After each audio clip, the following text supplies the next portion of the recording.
The African Union did adopt a number of policy frameworks. In 2020, there was a strategy for the development of artificial intelligence, and the Commission was mandated to establish a 5-year plan which comprises of 2 phases, one between 2025 and 2026 to establish a structural governance of artificial intelligence on the continent, resource mobilization, and then the second phase from 2028 to 2030, which should be dedicated to the implementation of projects that will have been identified, and in 2027 we'll proceed with a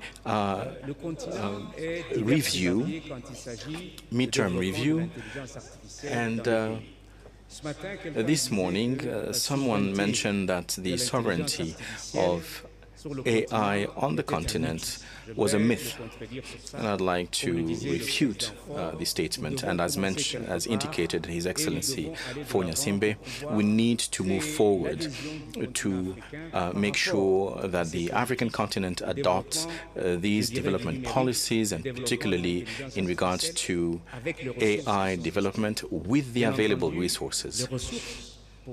It is evident that in order to finance young startups and harmonize rules and regulations in our countries, some policies must be established, and we can mobilize these resources.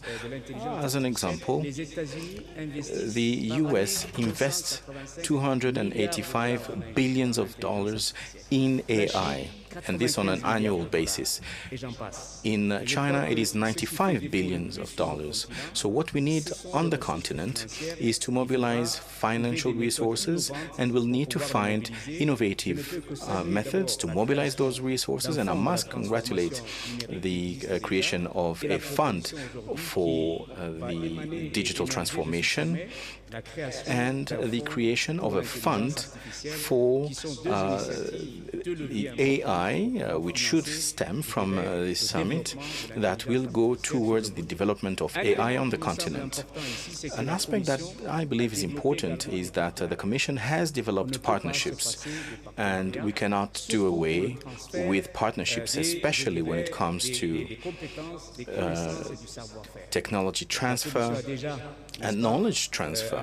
And the Commission has established a partnership on the continent with the African Development Bank, and particularly in regard to the Coding for Development, which is the development of literacy when it comes to AI on the continent. Our youth must be able to develop startups in that regard, and these competences, these skills which must be acquired. And I believe the minister in charge of the ICT in Rwanda did mention that we only count for about 2 to 3% of skills pertaining to AI on the continent. So there's still a lot to be done. However, the Commission does understand the challenge, but in regards to this challenge, there are regulatory frameworks which do exist, and we shall do our level best to mobilize resources and create new partnerships and make sure that the youth in Africa be tooled to develop its own enterprises, its own startups pertaining to AI. And I will stop here for now.